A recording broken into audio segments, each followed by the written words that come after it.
Hello students, today we will be talking about a lesson in social psychology which is rumours and propaganda. The main objectives in this lesson are to understand the concept of rumour, definition and meaning of rumour, characteristics of rumour, psychological factors in rumour spreading and its management, the concept of propaganda, meaning and definition of propaganda, need for propaganda, types and techniques of propaganda. When information spreads without verification of facts, it is known as a rumour. Rumour usually spreads when people are uncertain or anxious about a situation. It spreads quickly through social media. The false information affects people involved in it. Importance of the topic and ambiguity nature of the topic are important characteristics of a rumour. Psychological factors such as ego satisfaction, preconceived ideas and attitudes, attention seeking and emotional component lead to quick spreading of rumours. Rumours in a small group can be managed by developing strong communication system and by interacting face to face with the group members. Propaganda is a technique that controls the attitude of the people. It is very useful for social progress when used systematically. However, it also has negative consequences when not used in an organized manner. Right kind of propaganda can help to educate people about various social problems. Hence, there is a tremendous need to adopt propaganda on a number of social problems. Propaganda can be classified into different types such as direct and indirect, primary and secondary, and conscious and unconscious. The various techniques of propaganda are name-calling device, plain folk appeal, glittering generalization, testimony and suggestion, card stacking and bandwagon effect. These techniques of propaganda, when used transparently and without selfish motives, will lead to social progress. But when used with underlying selfish motive and using false information, can cause harm to the society. Hence, it is important that techniques of propaganda should be used properly. Now, let's move on to the main lesson. First, the concept of rumour. Rumour is a word familiar to all of us. When information spreads without verification of facts, it is known as a rumour. In psychology, a rumour is a declaration that is generally conceivable, meaning believable, associated with news and is widespread without checking. Generally, rumours arise and spread when people are uncertain and anxious about a topic of personal relevance to them and when rumour appears credible given the sensibilities of people involved in the spread. For example, in recent COVID-19 pandemic situation, so many rumours spread about the number of cases, vaccine, medicines, how to cure it, etc. Earlier, rumours would spread through word of mouth and largely also due to mass media such as television and newspapers. With the advent of digitalization, development of communication, it is making the rumour spread more and more quickly. In recent years, the development of online social networks such as Facebook, LiveJournal, Twitter, YouTube and other social networks has further accelerated the spread of rumours. Thus, the study of rumour, its spread and management has become increasingly important in present day. Now, let us understand definition and meaning of rumour. Rumours are unverified information that people circulate to make sense of an unclear situation or to deal with a possible threat. Rumours are about issues or situations of current interest. Rumours are like news, except that news is accompanied by a solid evidence and rumour is not. Robert H. Knapp defined rumour as a proposition for belief of topical reference disseminated without official verification. DeFonso and Baudia defined rumour as unverified and instrumentally relevant information statements in circulation that arise in the context of ambiguity, danger or potential threat and that function to help people make sense and manage risk. In simpler words, a rumour is a piece of information or a story that has not been verified, meaning that the person telling it doesn't know if it is true or false. Rumours spread from person to person or can spread from one person to whole bunch of people at once. They can slightly change each time they are told, so they get more exaggerated over time. Rumors start from simple facts, and as they spread, they become elaborated into stories of great emotional significance. Most people who spread rumors don't care if the story is true or not and don't bother to check it out. It might be true, partially true and partially made up, or it might be totally made up. Unless somebody can definitely say that a story is real or fake, it will stay as a rumor. Then next is characteristics of rumors. The characteristics of rumors explain why rumors spread rapidly. It has been found that rumors spread rapidly in time of crisis. For example, when there is a threat of war, many rumors break out. Sometimes these rumors may be deliberately made to create crisis and social unrest. According to Alport and Postman, rumor has two characteristics, namely its importance and its ambiguity. Importance of the topic about which the rumor starts has a vital role in its spread. Rumors are not spread about trivial matters. People just listen to trivial matters and will be indifferent to it. On the other hand, if the information is about someone important or about something important event, it leads to curiosity and anxiety. This makes the rumor spread faster. For example, if the rumor is about the wedding of a film star, it will arouse curiosity and excitement amongst the fans. Similarly, if the rumor is about important aspects such as a war in the country, it will lead to anxiety. In both cases, people tend to communicate information to other people quickly. The second important characteristic of rumor is that the whole situation is vague and ambiguous. Rumors will not spread if people have factual information in which they have complete confidence. For example, reputed newspapers try to publish only facts as they are held responsible, and hence spread of rumors through newspapers is less.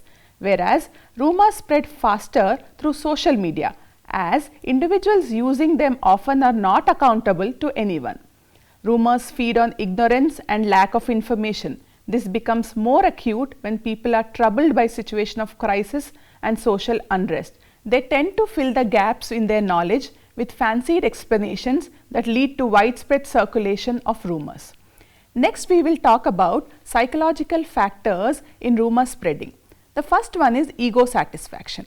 People are very happy when they find that the so-called big men are just as foolish and as weak as they themselves are. Rumor is a special kind of suggestion. People tend to accept uncritically what is asserted with an air of authority or an air of mystery. Further, they tend to accept a story about another man which satisfies their ego. The next one is preconceived ideas and attitudes. This is another psychological factor which favors the spread of rumors. It is preconceived ideas and attitudes of people. People like stories which fit in with their prevailing dispositions and attitudes. For example, a very religious person will accept the rumor about another religion quickly. The next one is attention seeking. People tend to spread rumors to gain attention or publicity. This often happens in entertainment industry where film stars try to gain attention by spreading rumors about themselves. Then comes emotional component. Emotions such as fear, anxiety will also lead to quick rumor spread. When people are threatened by an uncertain situation, it encourages a lot of fake news and rumors. Next, we will talk about how to manage rumors. When the group is small, for example at workplace, it is easier to manage the spread of rumors. By developing strong communication system, by discussing fact with the group members, by interacting face to face, and by removing grievances of group members helps to avoid spreading false information. But when rumors spread at a large scale, for example in a war-stricken country, it leads to more anxiety and fear. Hence, it is important for people to analyze and judge the information correctly before passing on to others. People should take care and avoid rumors which do more harm, especially through social media. Next, we will talk about the concept of propaganda. The propaganda is a technique that controls the attitudes of people. When it is used as a systematic manner over a long period of time by a well-organized group, it is very beneficial for the social change. For example, the widespread propaganda about the polio disease and vaccination has helped to eradicate the disease. Next, we will talk about meaning and definition of propaganda. The word propaganda is derived from the Latin word propagare, which means to generate or reproduce in an artificial manner. This indicates that propaganda does not take place simultaneously but has to be produced and generated by someone. Newcomb defines propaganda as a systematic attempt by means of mass communication to influence attitudes. Numbley holds that propaganda means forced generation with a definite end in mind. Young defines propaganda as the propagation of ideas, opinions and attitudes, and the real purpose of which is not being clear to the hearer or the reader. According to Doop, propaganda is a systematic attempt by interested individuals to control the attitudes of groups of individuals through the use of suggestions and consequently to control their action. Thus, the term propaganda can be given two meanings. First, the positive approach, where propaganda helps to bring in social progress by changing the attitude of people. For example, the smoking is injurious to health advertisement shown in theatres before the movie is one such propaganda which helped in bringing awareness among people.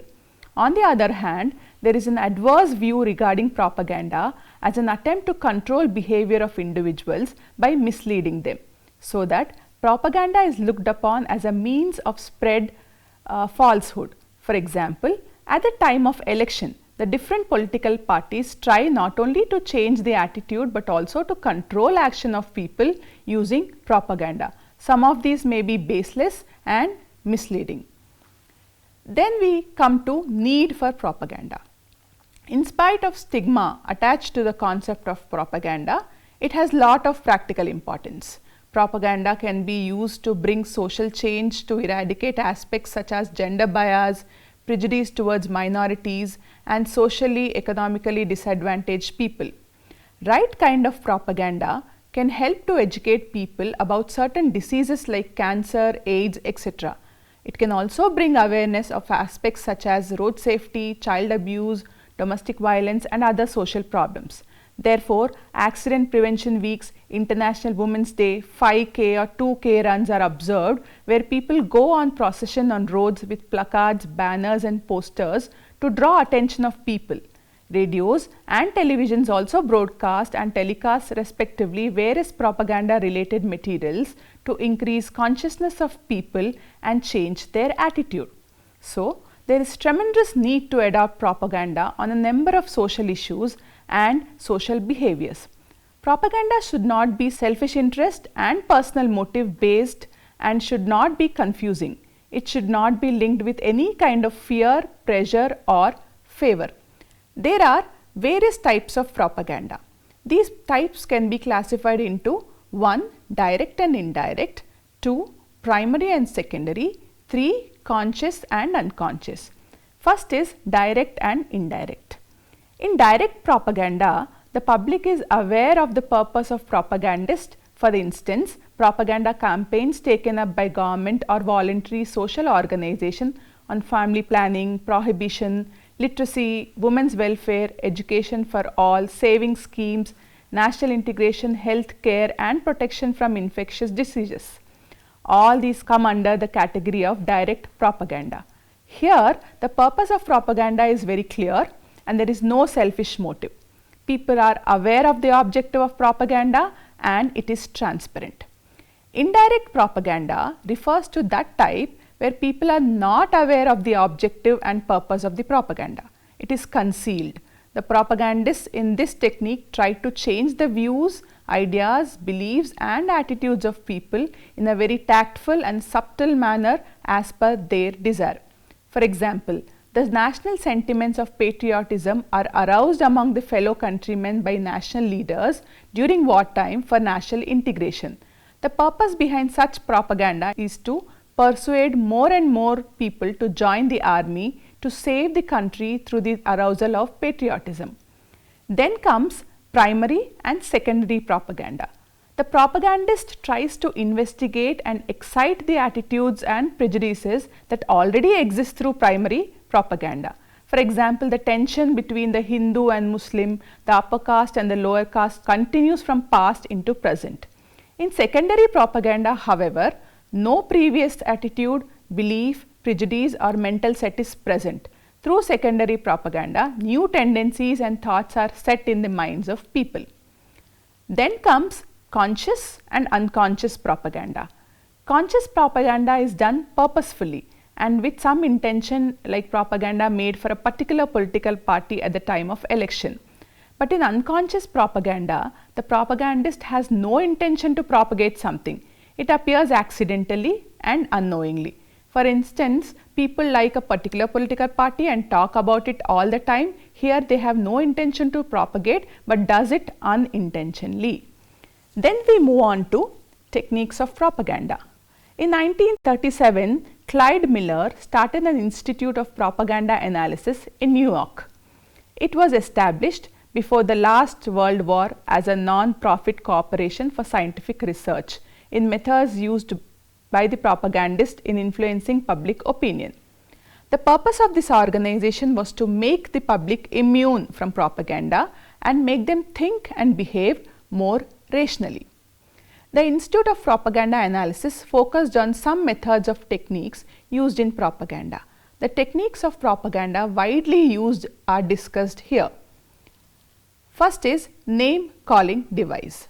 Clyde has observed that propagandists, by scolding the opponent or telling ugly things against the rival, diminishes the strength of the rival party or the opponent.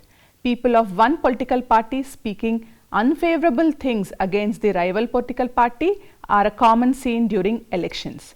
Name calling is this type which is very much observed on the eve of political propaganda. The next technique is plain folk appeal. Some people who generally keep themselves aloof from the public take part in large number of public activities at the time of elections. Their participation is meant to touch the sentiments of the public. By creating a healthy atmosphere and cordial relation between the public and a propagandist, they make themselves appear as ordinary people. Like for example, eating midday meal or lunch along with children in remote rural school, or eating dal chapati with poor folk sitting on the floor. It is a tactics to appeal the common folk and reach nearer to their heart. Then comes the third one, glittering generalization. Certain slogans, high sounding attractive words are used by the propagandist to touch the mind of the audience and carry it with them.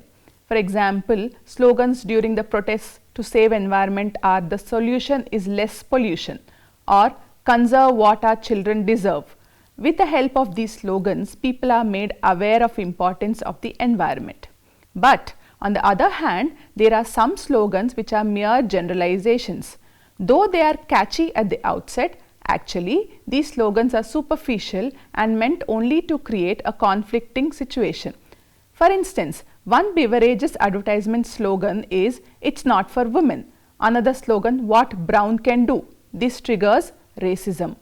Next comes another technique, testimony or suggestion. These techniques make use of prestige suggestion so that people who are not very critical are influenced by this type of propaganda. A testimonial from a reputed individual can increase the value of the subject being propagated. For example, celebrities endorsing the products through such advertisements can be apt in this situation. Then comes the next techniques, which is called as card stacking. This term has colloquial origin. It refers to outright invention, suppression or distortion of facts in the interests of some selfish end. Facts are twisted, molded to suit one's own view. This involves types of falsifications, illogical statements and distortions are made to mislead the public.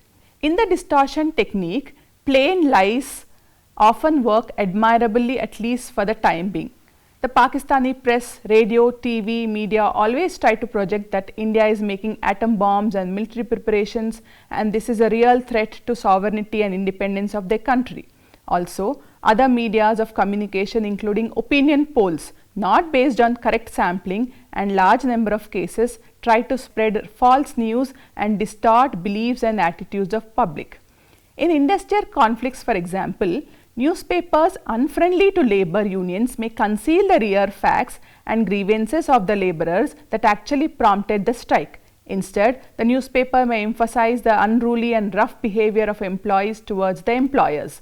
In the most of the industrial strikes, the employers take hold of the mass media so that the grievances of the employees are not publicized.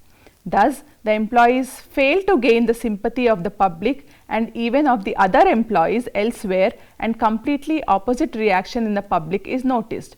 In card stacking technique, there is one-sided propaganda. This method of propaganda is immoral and misleading, but extensively used at all levels of propaganda and in the national and international field.